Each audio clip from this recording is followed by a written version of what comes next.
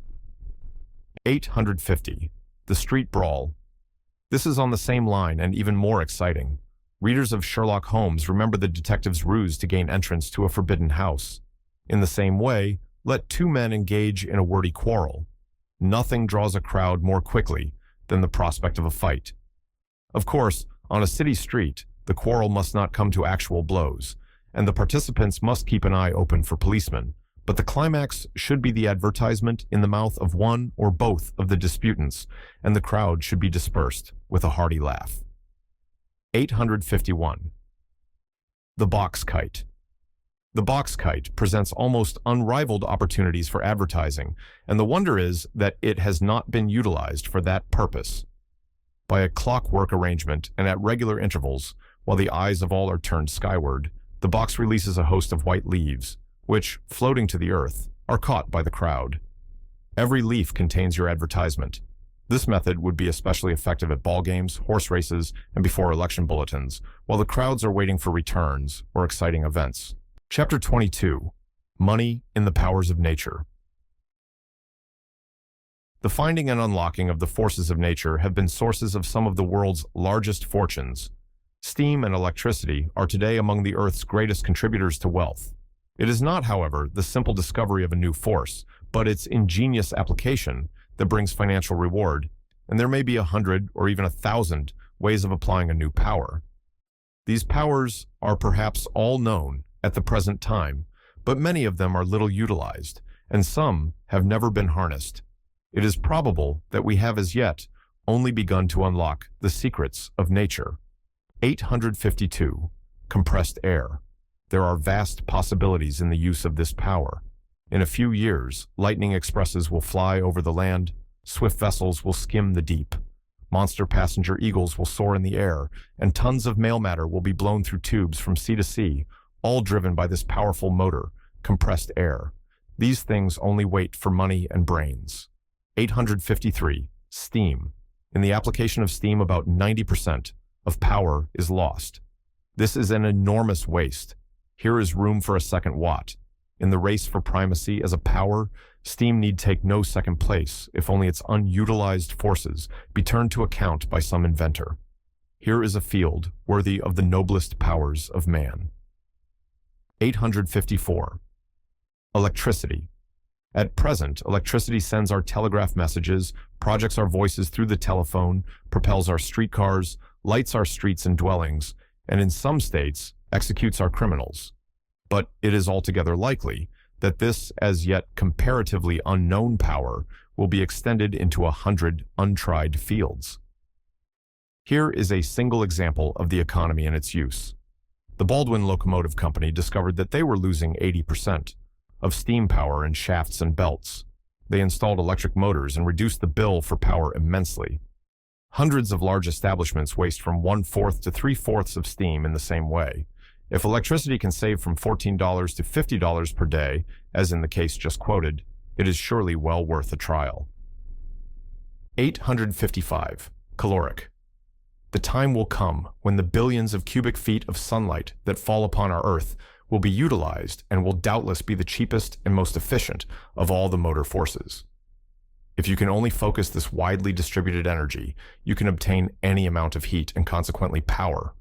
It has been proved that you can boil 2 pints of water with the heat of the sun falling upon 1 1/2 square yards of surface. 1 square yard of sunshine represents 1 horsepower. The problem, therefore, is to concentrate. This will be done someday by the use of immense convex mirrors. Already experiments are being tried, and the first promoters of this scheme will have the power of the world at their feet and its wealth in their hands. 856. Water power. The time will also come when the thousands of cataracts and rapids that now waste their energies will all be harnessed and set to work. It is estimated that the water power of Niagara is as great as would be the steam power produced by 226 million tons of coal a year.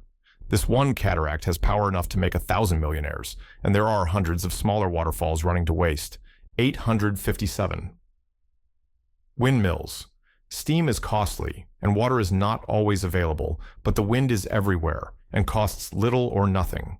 It has the disadvantage of inconstancy and uncertainty, but it is invaluable for storing up force for future use. The windmill is susceptible of great improvements and waits for another Morse or watt. 858. A sand mill. One ingenious man out west has equipped his windmill with an endless belt provided with buckets, like a grain elevator. These dip into a box of dry sand and discharge it upon a large wheel like an overshot water wheel, which it turns as water would. The sand is discharged again into the box, and thus is used over again endlessly. We think the man has not patented his invention. He has missed a fortune which somebody else will pick up. 859. Sea power. Next to the power of the sun is the power of the ocean. An experiment with a dynamometer has shown that the pressure exerted by the sea waves during a storm often exceeds 7,600 pounds per square foot.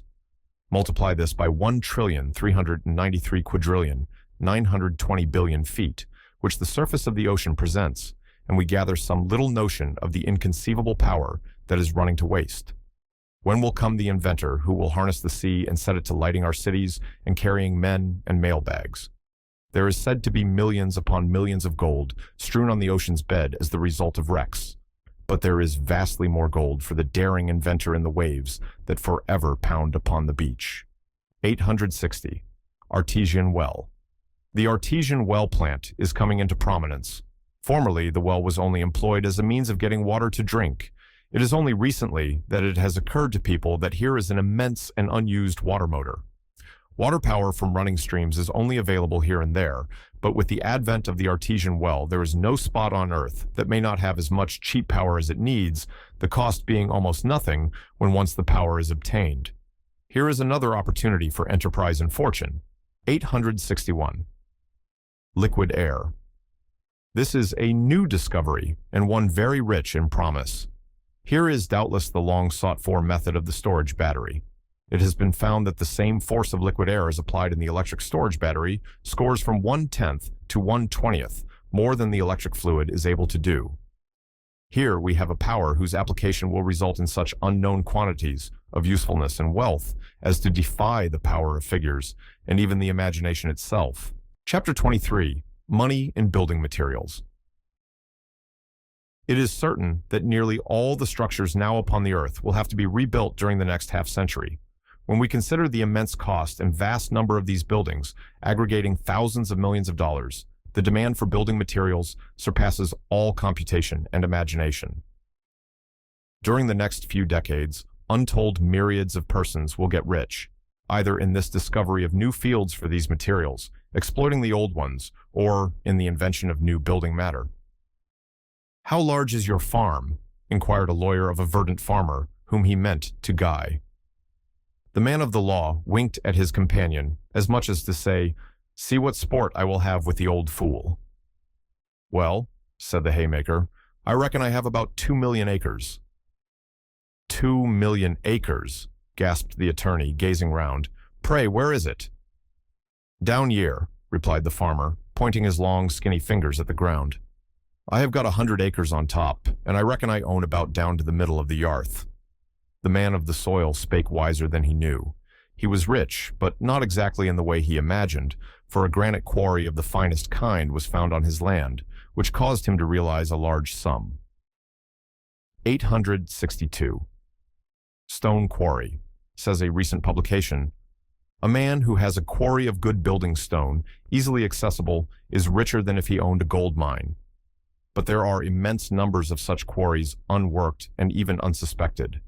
It is not too much to say that there are at least 1,000 farmers bemoaning unproductive land, which contains beneath the surface that which can make them richer than anything they can possibly grow from the soil.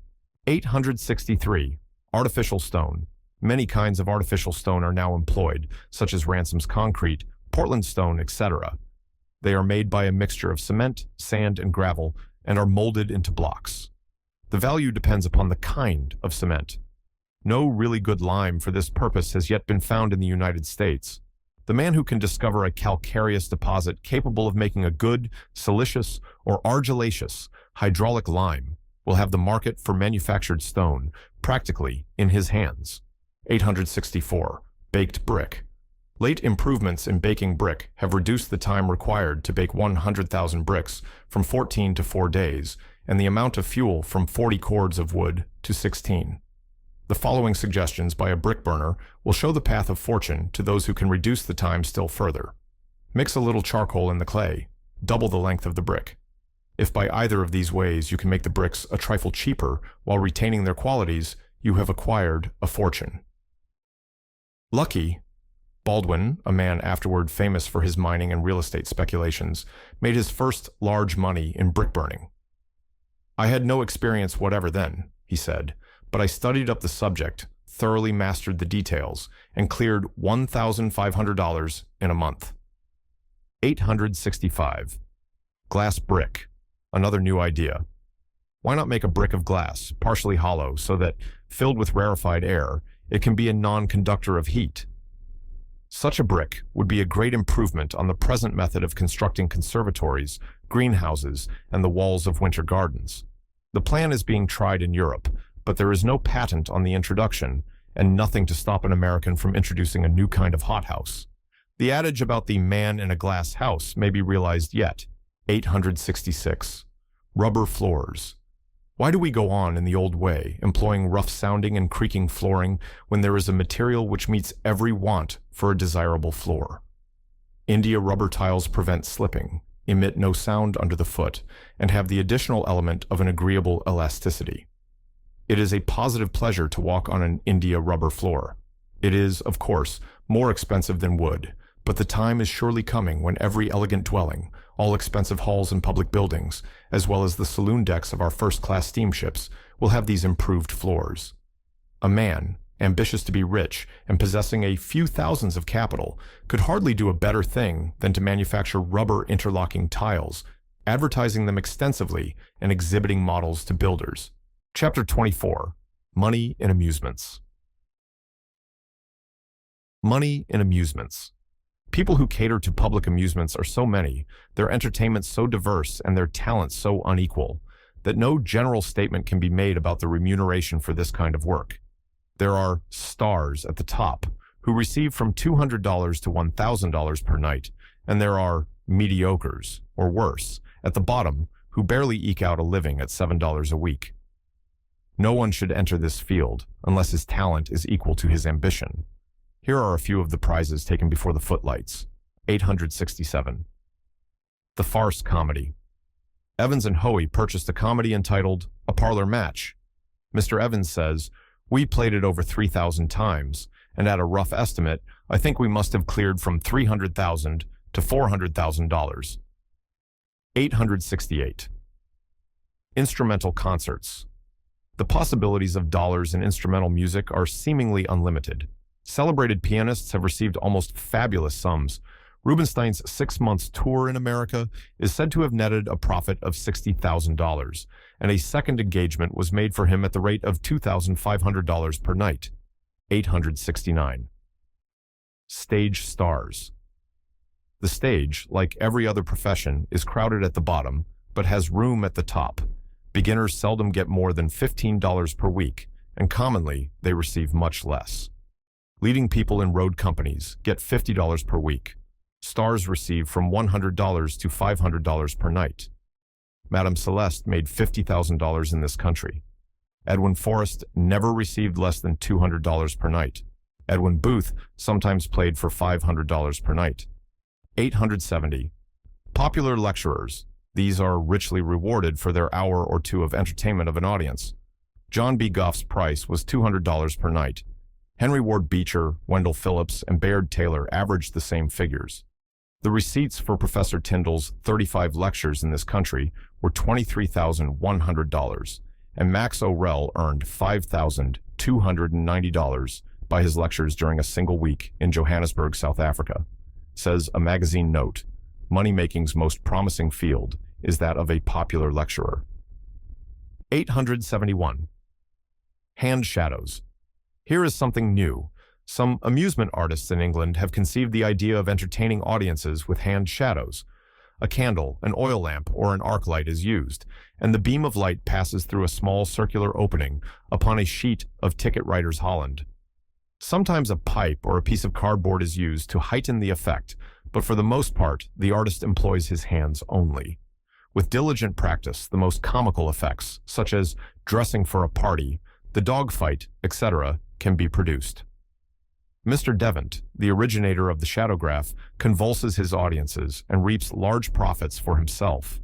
America, where the humorous is quickly and keenly appreciated, offers a large field for this new kind of entertainment.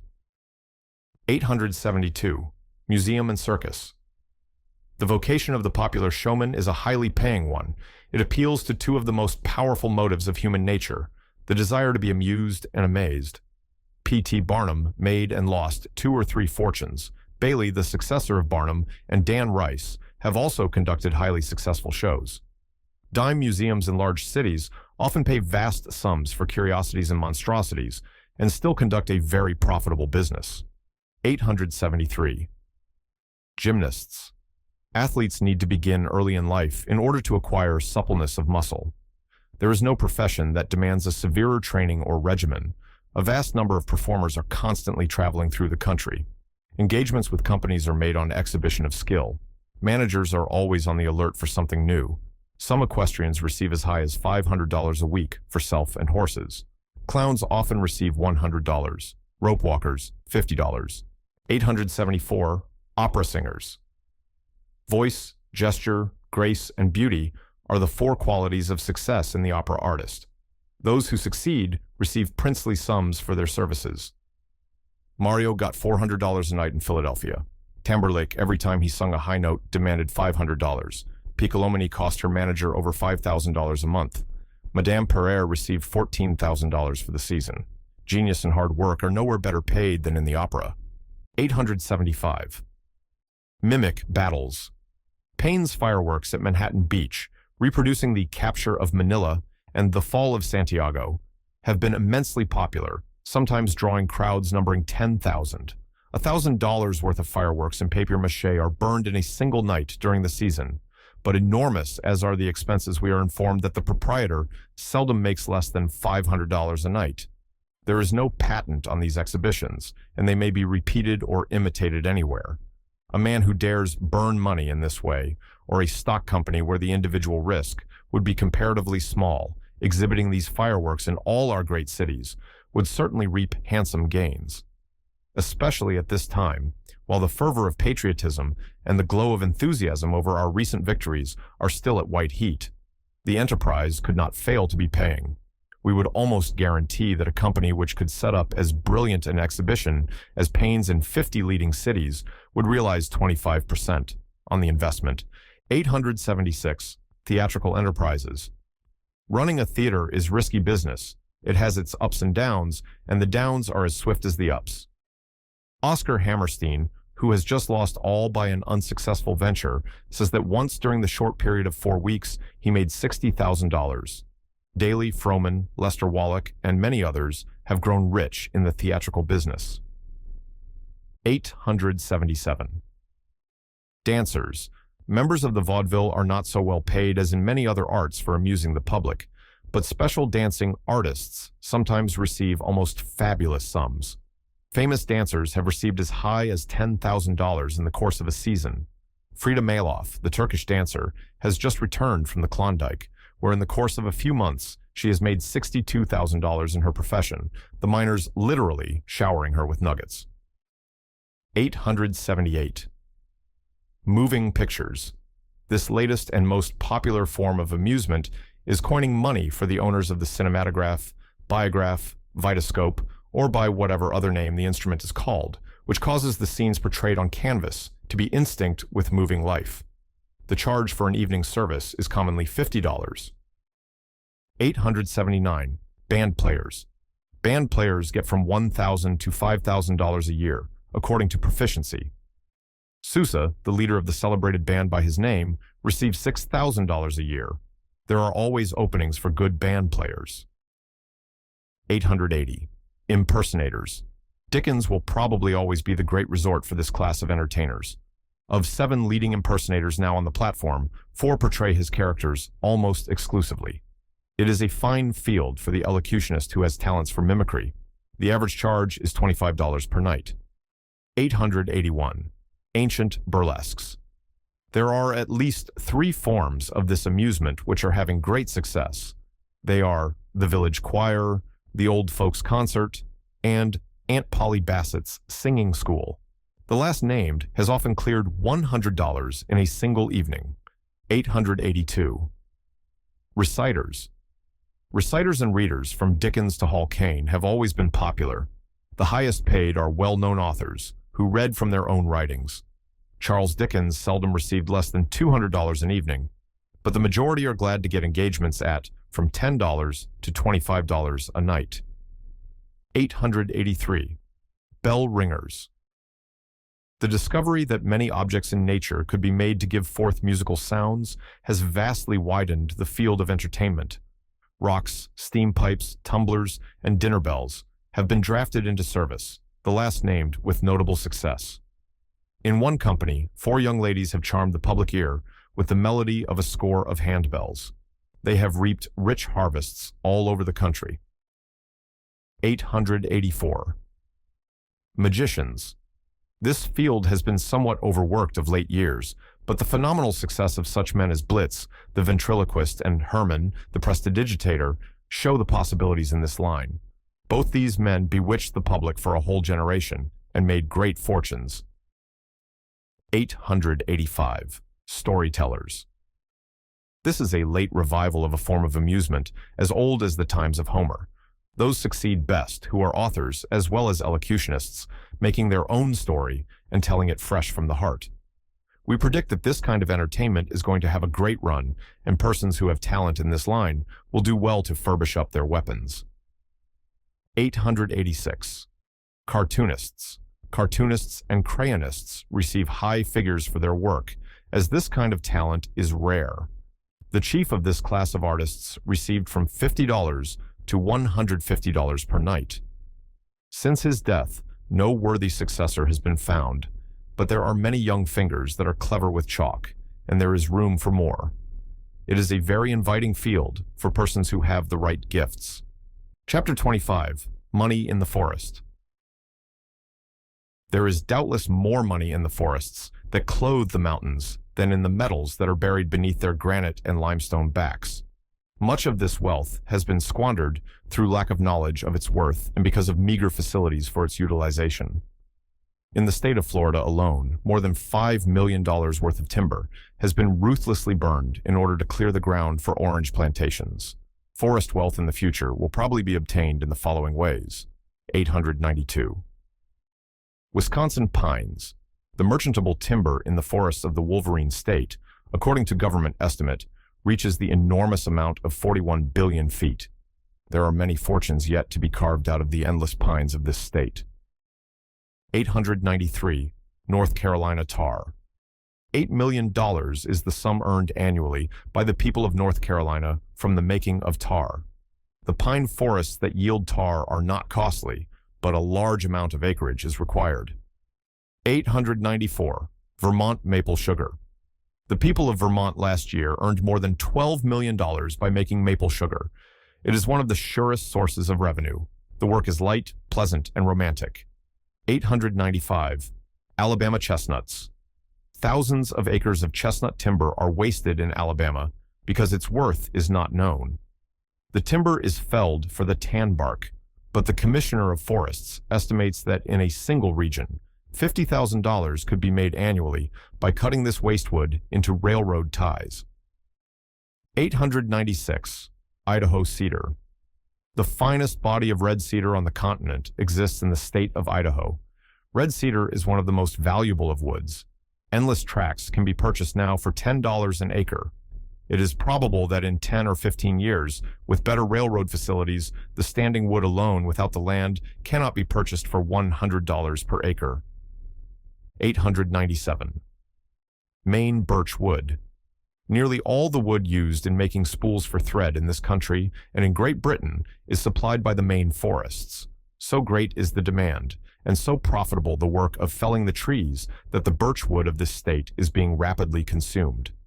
A good, though long-time investment can be found in the setting out of birch trees on the wastelands of New England.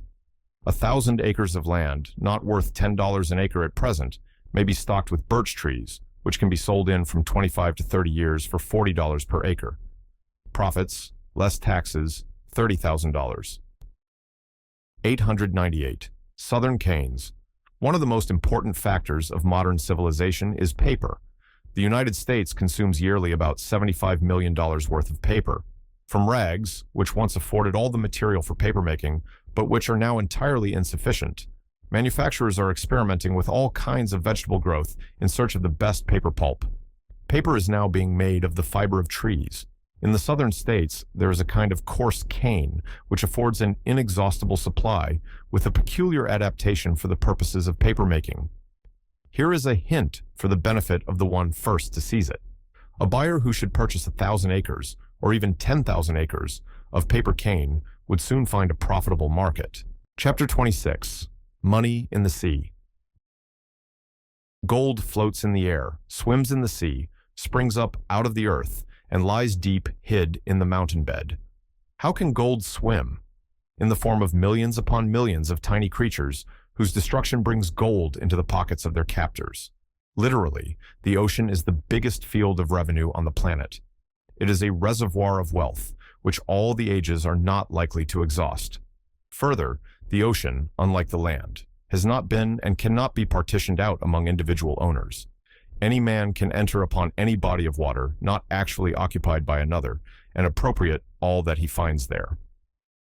The following are among the most profitable of the fisheries. 899. Oregon salmon. The female salmon lays 1,000 eggs for every pound of her weight. For salmon, profits go to Oregon. Immense factories, making enormous profits, are already in the field, but there is room for more. 900. Massachusetts cod. Professor Huxley estimates the number of cod in a single shoal at 120 million. What do you think of that? You who pay 25 cents for a small codfish? A shoal of fish worth $30 million. Go to Newfoundland if you want to catch cod. 901. French sardines. So-called French sardines are put up in Maine. They have a foreign label and command twice the price they would if it were known that they are a native product. The deception, however, is only in the name, for they are in no way inferior to the foreign brand. As an example of the enormous profits, we have it for a fact that herrings worth, when fresh, not more than $50,000 were put up as sardines in cans, holding 1 pound each, and in that style, they brought $770,000. This is the secret of the way some people get rich. 902. Sea otters. These are not so plentiful as formerly, but the increased price of the skins partly makes up for the less number of furs. A few years ago, a schooner sailed from Boston to the northern Pacific in quest of these slippery sea tenants, and in the course of 3 trips, netted $75,000. 903. Arctic whales. Rivals of whale oil have reduced the price of that lubricant, but there are yet many vessels engaged in the enterprise. When we consider that the whaling industry has contributed $680 million to the wealth of England, Holland, and the United States, we can see what enormous profits have been reaped by those engaged in the business. From Sandy Hook to Cape Cod, all along the coast, there are retired sea captains who have feathered their nest with the sales of whale blubber. 904. Bearing seals. Go aboard a sealing vessel. The business is very profitable. Above 1 million seals of all kinds are taken yearly, a single vessel sometimes catching as many as 5,000. As these seals are taken by vessels owned and manned by legalized companies, the profits are not so subject to fluctuation as in what is called individual luck. To be a member of a sealing company, you must have some capital, but the business is so profitable that it pays at least 25%.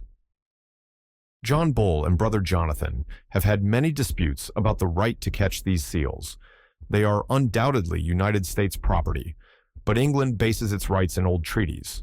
However, if the catch is not restricted, the indiscriminating slaughter will soon diminish the number so that there will not be enough seals worth fighting about. 905. Sea gold. Though this product of the sea has no fins, it falls more appropriately under the heading of this chapter than any other. The South Sea bubble has had a parallel in the recent excitement over golden sea waves. A clergyman, a Connecticut Yankee by the name of Jernigan, together with his brother, after many experiments, announced that they had discovered a process for extracting gold from the sea. A stock company was formed, a large capital raised, and a mill erected. But the bubble exploded with loss to all except the reverend projector of the enterprise, who is said to have made $100,000 out of the scheme. At least a loose leaf from his ledger, which he left behind in his flight, indicates that about that sum was inveigled from the pockets of the deluded members of the company. However, some of them still have faith in the enterprise. It has been known to chemists for a long time that gold is contained in seawater. The only question is whether it is in sufficient quantities to pay for the cost of its extraction. It may yet be found that what is at present regarded as a gigantic swindle contains the seeds of a profitable industry. Chapter 27. Money in waster material. The American nation is a wasteful one. Every year, by neglect, poor economy, and extravagance, material is lost, which, if saved, would be enough to make many people rich. There are fortunes in ashes, garbage, sewage, and cinder piles. Why explore new fields when the old is yet unworked? Here are a few ways in which capital can be expended with the certainty of quick and large profits. 906. Waste of sewage. The wasteful methods of civilization cause the destruction of by far the most valuable of all our fertilizers, which passes out of our sewers into the sea and is lost. It is estimated that the amount in New York City alone is worth over $5 million yearly. In Germany, what is known as the Tunner system saves this richest of fertilizers, and the time is ripe for someone in this country to save this enormous waste and make himself many times a millionaire in the Book of Wealth. 907. Waste of coal ashes. 200 million tons of coal are consumed annually in this country. About 1/2 of this amount goes to ashes. It is safe to say that after all the cinders and slag have been sifted out, there are still 100 million truckloads which are worse than wasted as they threaten to hinder the free navigation of our harbor. Coal ashes have a value as a fertilizer. Even at the cheap price of 25 cents a load, we have an aggregate of $25 million lost by this careless waste. The time will come when some enterprising firms, with means for collecting and distributing this refuse, will make fortunes by its sale to farmers and gardeners. 908. Waste of garbage. Shoreditch, population 124,000, a borough of London, by a new system for the disposal of garbage called the Dust Destructor, saved in 1 year $11,000, or enough to defray the expense of its electric lights. What formerly cost 80 cents a ton for barging is now done by the new system for 30 cents. In New York City, not the greater New York, the number of truckloads last year was 1,582,287, and it is estimated that a similar system, in place of the one which now costs the city 94 cents per load, would save $712,132, equivalent to the interest at 6%, on a capital of $11,868,675, or more than sufficient to light the whole of Manhattan Island. 909. Waste of sulfur. Attention has recently been called to the enormous waste of sulfur which is going on in the copper furnaces of western mining towns. It is said that the annual waste is 128,000 tons. The price of sulfur is $32 a ton. Where is the man who will stop the pouring out of this vast quantity of poisonous vapor upon the atmosphere, save the enormous waste of valuable material, and make for himself a gigantic fortune? The lists are open. 910. Waste of tin. Thousands of tons of tin cans are daily thrown in the rubbish heap. It is believed that by treatment of sulfate, the tin may be recovered and again utilized. It is a question whether the same amount of money now invested in tin mines, if put to this novel use, would not be the better paying investment. It is estimated that there are 2 cents worth of tin in an average-sized can. Cans could be collected at a cost of 50 cents per 100 or $5,000 per million. If we estimate the chemical process of recovering the tin at as much more, the total cost would be $10,000 per million cans. Worth of the tin recovered at 2 cents per can, $20,000. Profits, 100%. 911. Waste of heat. In our present systems of heating, from 1/4 to 1/3 of the heat passes up the chimney and is lost. Could not some method be perfected by which this could be saved? It would be a great boon to the poor, who need to save every pound of coal if this could be done. We suggest as one plan a stovepipe radiator, 2 pipes, open at top and bottom, traversing the vertical leg of the smoke flue, by means of which the air of the room shall be taken in at one end and sent out at the other. There are at least 100,000 apartments heated by steam. A system which will add 1/4 to the heat of these rooms will be a material blessing. There should be millions in the invention. 912. Waste of land. Judge Emery, at a recent irrigation convention, stated that the arid and semi-arid lands of the United States are 1/2 as large as all our domain, except Alaska. It is estimated that good homes, fit for 75 million to 150 million people, could be made by irrigation. This system is yet in its infancy. In a few years, hundreds of millions of dollars will be invested in making our desert lands blossom as the rose. But like all other enterprises, first on the field will be the first in fortune. 913. Waste of gold, silver, and iron. The present clumsy methods of extracting the ore of metals must soon be superseded by a more economical system. To say that there are $100 million worth of gold and silver in the refuse piled up around the mines would be much beneath the actual figures.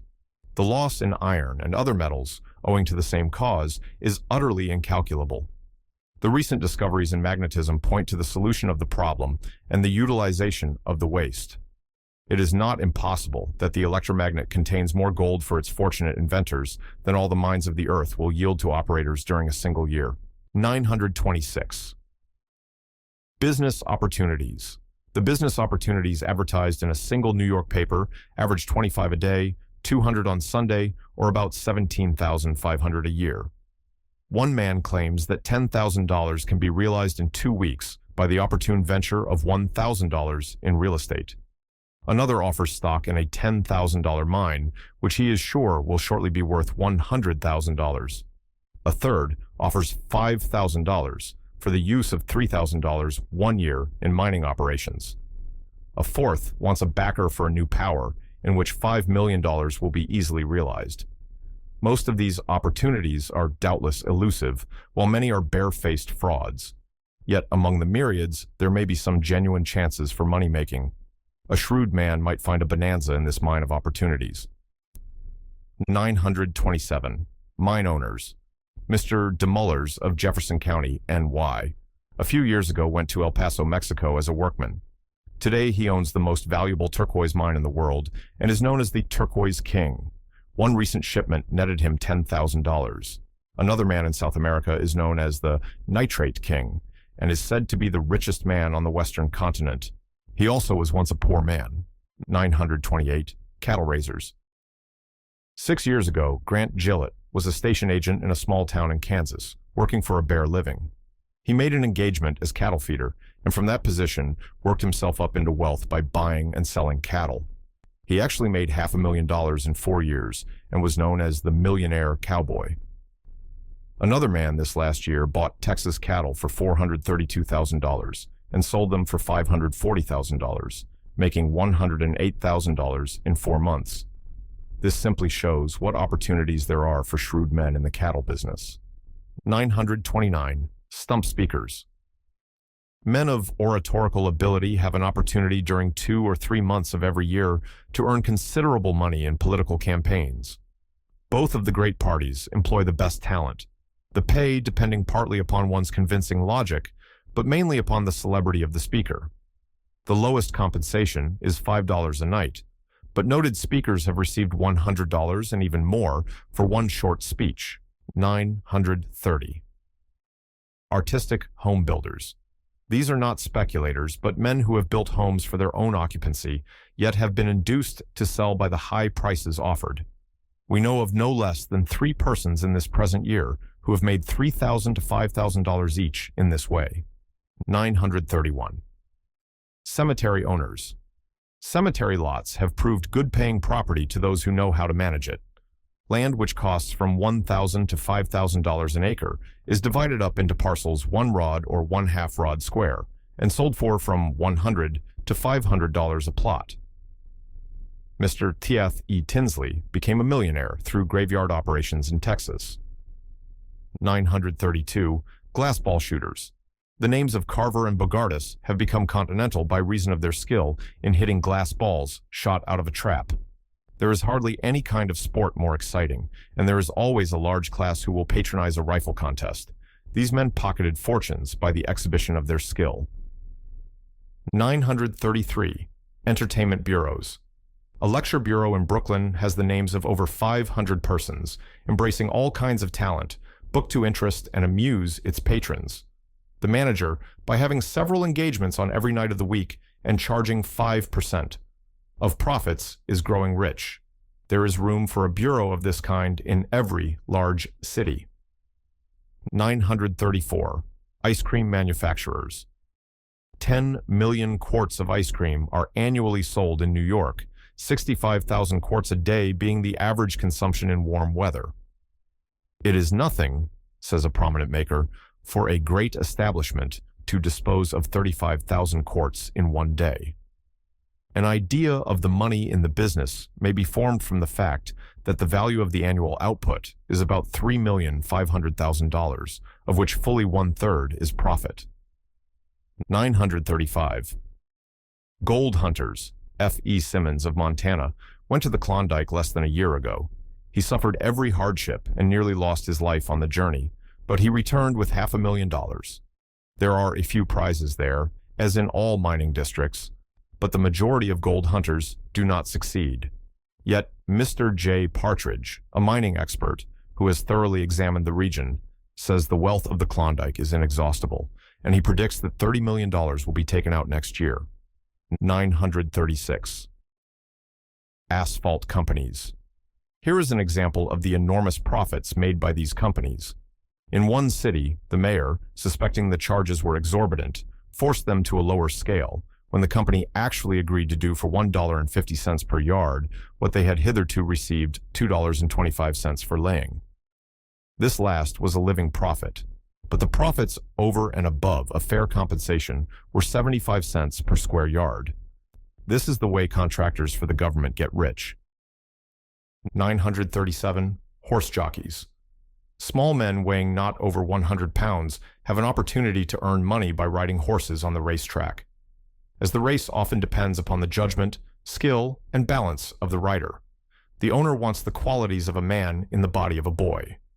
Jockeys receive on different tracks from $10 to $25 for their day's work, but riders of winners often receive presents of $10 and even more. Todd Sloan, a rider for the Dwyers, it is said, received $1,000 for a trip to the English Derby. 938. Wig making. In a large city where there are several theaters, you can do a good business in wig making. The trade is easily learned, and the goods will command prices varying from the mustache of 50 cents to the court wig for which you should receive $7 or $8. A location near a large theater is desirable. Actors are very fastidious about their makeup and willing to pay good prices. It is said that Edwin Forrest once paid $300 for a striking wig. 939. Book repairing. Almost everybody has books that are out of order, and yet, strange to say, we have never heard of anyone making a business of repairing books. For your outfit, you need several sheets of paper of different sizes and thickness, a few strips of leather, some stout pieces of cloth, a bottle of glue, a penknife, and a pair of scissors. These can be carried in a small handbag. Practice on your own and your friends' books before striking out. 940. The household pack. Select 25 articles most needed in a household. They should be compact, so as to go in a small box or bag. They should be such things as soap, starch, shoe blacking, shoe polish, stove blacking, cement, mucilage, matches, bluing, yeast cakes, baking powders, etc. These are articles in constant demand and consumption. They can be sold from door to door, mostly among people of limited means, and if sold cheap, there is profit because they are articles which everyone wants, and many sales, even if the profits are small, mean large results. There are many peddlers who are foreigners, and having made a competence, go back to their own country to enjoy it. 941. Pawnbrokers' profits. The pawnbroker's business has been largely given up to the Jews, but there is no good reason why it should be. Pawnbrokers make immense profits. The amount of the loan is not above 1/3 the value of the article. The goods are frequently not redeemed. Then there are the pawnbroker's sales, at which the articles command at least 1/2 their value. The pawnbroker gets 10% or more on money loaned, and if the goods are sold, he gets the difference between 1/3 and 1/2 values. That is, if an article be worth $100, the loan is $33.33 and 1/3. The amount realized at the sale is $50. Pawnbroker's profits, $16.66 minus 2/3. This is the reason most pawnbrokers get rich. Chapter 28. Miscellaneous ways of making money. The ways of making money are as multifarious as the diversity of human industry. Some men earn a fortune, some discover it, some win it, and some marry it. Every year, new schemes are developed for the earning of one's bread. Many of them are unpromising and even startling, and yet all the great industries that today pour wealth into the pockets of the capitalists were once derided as the folly of unpractical dreamers. There is not one of the 1,000 or more methods of making a living in which there is not the possibility of a fortune. The following methods are sufficiently out of the beaten track to be novel to most people, while some of them are absolutely new and untried. 914. The National Advertising Company. Form a company of 5 energetic, intelligent young men. Ascertain the extent of circulation of some of our literary magazines. For every subscriber and buyer, there are at least 3 readers. Some estimate 5. Bunch together the circulation of some of the leading periodicals, and when you are sure of 1,000,000 readers, begin operations. Divide the country up into sections with a central headquarters, and let one of a pair of your young men work each. One member of the firm remains to control the office. The magazines should be those whose circulation covers the entire country, and the advertisements you seek to gain should not be of a local, but of a general character. Then you can work your field, promising that for so many cents per thousand or dollars per million, you will place the advertisements before the eyes of that number of people. Have circulars headed millions for cents. The power of numbers has a charm for most people, and few advertisers will be able to resist your array of figures. 915. Free rent. Get your rent free on the same plan that some men get a building lot free. Take a large house, which, we will say, costs you $75 per month. Such a house should have at least 12 rooms, 6 of which should be bedrooms. These rooms should be readily sublet for $3 a week, which, allowing for the fractions over the even weeks in a month, exactly pays your rent. By means of folding beds, you can readily convert some of the remaining 6 into sleeping rooms. If your family is small, a parlor can be so used. 916. X-rays and X-bills. The fluoroscope is a new thing. It is a great thing to see the bones of one's hands or keys embedded in 2 inches of solid wood. You can invent many other ways of making the novelty interesting. People pay to see what is novel. With proper advertising, a really good fluoroscope exhibition should net at least $10 a night. 917. Golden sails. Cleopatra's barge may not have had golden sails, but if you live along shore, especially near a summer resort, you can turn your sails into gold and make the wind waft you money by taking parties for an outing on the water. You should get $10 for a party of 6, $15 for a party of 10, etc. The requisites are a good boat, made attractive by awning and colored cushions, fishing tackle, bait, etc., and a pleasant, obliging disposition. 918. Game preserve. If you live far inland, you can buy at cheap rates a wild mountain or a large tract of wilderness. Around this construct, a high fence and stock your purchase with game. All this will require capital, but you will find ample returns for your investment in the rates which you will charge city sportsmen for a day's sport. These hunters care little for the money if they can have a good day's sport. After your game preserve becomes well known, through liberal advertising, $25 a day on your investment during the season should be a very modest expectation. 919. The junk shop. One of the things most in demand today is iron. This is the Iron Age. It is displacing brick for building and wood for ships. And yet how much goes to waste? Stoves, pots, kettles, rails, machinery, wagon springs, car wheels, pillars, girders, and a multitude of other forms of this valuable metal go to waste. The junk shop is a mine. Manufacturers will pay you 50 cents per 100 pounds. The fact is not generally known, but many junk dealers have become rich. 920. Old newspapers. Newspapers should not be sold to the ragman until they have been scissored, and perhaps not then.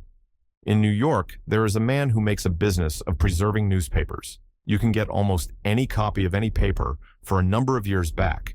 Copies 40 years old bring as high as $20 a piece. A copy 20 years old will bring $4 or $5. Copies more than 1 year old and less than 5 sell from 50 cents to $1. If saleable, every day increases the value of your stock. 921. The bookstall. Where come the books on the street stalls that sell for such marvelously low prices? From the sellers, would-be sellers, of publication houses. These are the books that will not sell at rates profitable to the publishers and are bought up by the thousand at small rates. Many of them come from the libraries of persons deceased and from the bookcases of men tired of carting them around in this moving age. Sold at 15, 20, or 25 cents apiece, there is a large profit in these books, for they are often bought at $10 per thousand, that is, a penny apiece. Profits at 10 cents, 900%. Bought at $50 per thousand, you have still 400%. Pretty fair profits indeed. Let us no longer despise the old dealer in second-hand books. 922. Old furniture. Furniture made of the best material brings large prices. Only slightly marred, chairs and other kinds of household furniture, often made of costly woods, are stored away as useless in the attic. These could frequently be purchased at very low prices, the owners being glad to get rid of them as an encumbrance. Yet a little money would make them as good as new. $5 expended on a chair that originally cost $50 and was repurchased in a dilapidated state for $10 It was sold by the adroit second-hand dealer for $25, and the purchaser considered it an excellent bargain. The dealer's profit was $10. Time consumed in repair 1 day and a half. The man earned $6.66 per day. Some in the same line have done much better. With competent helpers and with industry and hunting up old furniture, these figures should be trebled and quadrupled. 923. Public convenience room. Establish it on some prominent thoroughfare. It need not be very large. Suppose the rent to be $25 per month. Let it be understood that for 5 cents, you will furnish materials for correspondence, pen, ink, and paper, a writing desk, brushes band lacking for shoes, not the services of a bootblack, a whisk broom, a mirror, the use of a daily paper, a city directory, a large map of the city, information on points of interest concerning the things worth seeing, directions how to reach any part of the city, sofas and easy chairs for resting, and the use of a toilet room. All for 5 cents. You should have at least 200 patrons a day. Receipts, $10. Besides, you could sell stationery, confectionery, cigars, magazines, and many other small articles in common use. The place could advantageously be established in connection with a restaurant. Do you know that some of the largest fortunes have been made from just such 5-cent charges? A millionaire street railroad magnate, being asked recently what his business was, replied, "Oh, just a 5-cent business, that's all." 924. General advice. Here is something entirely new. Thousands of people want information, but do not know where to get it. Some write to the newspapers, some ask friends. It would be of great advantage if such persons could consult people who have more time to look into their affairs than a newspaper editor and who are more disinterested than friends. Let it be known that you will give tips on horse races, inside information about stock, points about the purchase of real estate, advice about law matters, suggestions about the investment of money, or any other information that may be required.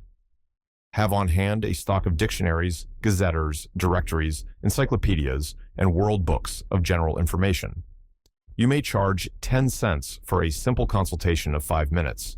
You can give a great deal of information in 5 minutes if your questioner knows how to ask and you how to answer. 15 cents for 10 minutes, 25 cents for 20 minutes, 35 cents for an half hour, and half a dollar for an hour. This business might be combined with the public convenience room in the last number. 925. Language classes. Here is one on a new plan. A French teacher has hit upon the idea of combining work and play in a novel manner. The classes form a club, which meets as in progressive euchre. The game is played after the old style of authors. Upon blank white cards are written the words to be used in sentences at the table. One table has cards containing the names of clothing, another of furniture, and so on. The players remain a certain length of time at each table, and then pass to the next, each player visiting every table during the session of the club. Afterward, light refreshments are served by the teacher, and the subjects announced for the next meeting. The idea is a taking one, and capable of great elaboration. An up-to-date teacher ought to have immense success with this plan. Chapter 29. Money in Speculation. This is a dangerous sea, strewn with wrecks, but the fascination in the thought of making a fortune in a single day ever has and ever will cast its spell upon the human mind. Some men will take great risks in the hope of glittering gains. We give a few of the most promising forms of speculation, with examples of those who have been successful with the dice of fortune.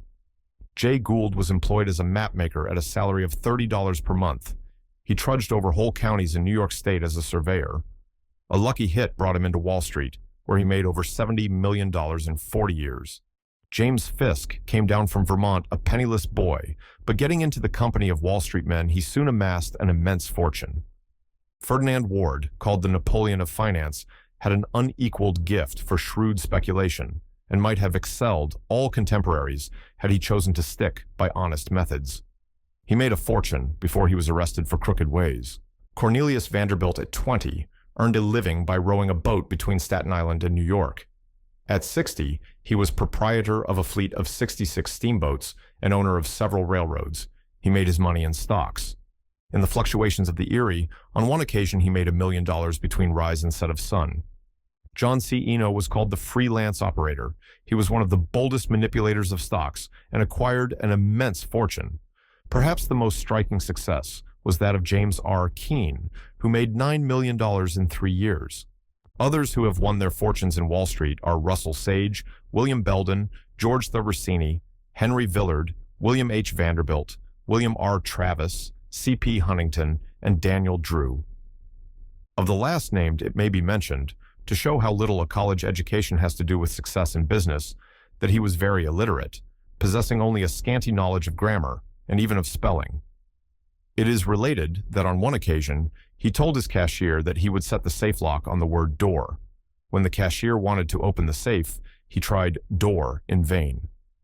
Knowing his employer's queer methods of spelling, he tried varieties on door, such as door, etc., but all in vain.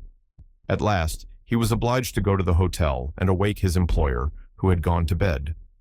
Uncle Dan'l was quite crusty at being awakened, and told his cashier again that he had set the safe on the word door. "But how do you spell door?" inquired the cashier. "Why," said Uncle Dan'l tartly, "any fool can spell door. You better get out of the business if you can't spell, and I've a mind to discharge you on the spot. How do I spell door?" "Why, D-O-A-R-E, of course." The next day, however, on reflection, the old man relented, and concluded not to discharge his trusted employee for so trivial a blunder. A rule for speculators is, don't invest on professional advice. Your advisors have an axe to grind. A man once ordered a broker to buy 1,000 shares of Erie when the price was 94. It immediately dropped, and he ordered it sold when it was 92.5. In half an hour he returned and ordered it bought again. It had then gone up to 95. After consulting again with friends, he again ordered it sold. The market then was down to 90. He came back the 5th time and said, "I consulted one man who told me to buy, then another who told me to sell. I understand that one is called a bull and the other a bear. I don't know much about these names, but I do know that I have been a jackass." A much safer plan is to follow the lead of shrewd speculators. In Wall Street, you should reverse the advice given to the disciples concerning the Pharisees. Christ said, "Do as they say, but not as they do." But with speculators, the direction should be, do as they do, but not as they say. The chief form of speculation is in stocks. These stocks may be railroads, mines, wheat, corn, cotton, wool, tobacco, oil, gas, coal, and, in fact, almost any industry where capital has constantly vacillating values. We have room to mention only a very few, 942. City bonds. These are generally among the best securities for investment. The element of speculation comes in when they are bought below par in the belief of an early rise. A sharp Yankee bought $100,000 of defaulted bonds of the city of Houston, Texas, forced a settlement at par, and doubled his money. 943. Colonial trade. We have the very best authority for the information that the trade in our newly acquired territory, the Philippine Islands, will be worth $1 billion annually under American development. Here is an immense opportunity for every form of profitable speculation. Cuba, Puerto Rico, and Hawaii also are inviting fields, and there is no doubt that the next decade will witness the making of many fortunes in those islands and the foundations of hundreds of others.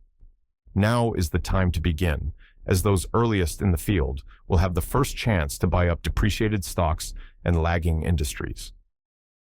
944. The American Tobacco Company. One of the most vacillating stocks lately has been that of the American Tobacco Company. In January of the current year, 1898, Mr. J.R. Keene purchased 80,000 shares at $90. September 26th, fearing the market was about to decline, he began to sell, and in 2 days had completely unloaded, at figures ranging at $145 to $139. He cleared about $1,500,000 in the 2 days. 945. Collapsed railroads. For a capitalist, there are few more promising fields than the buying up of collapsed or run-down railroads. Mr. George Thurbersini accumulated a large fortune by purchasing at a little more than nominal figures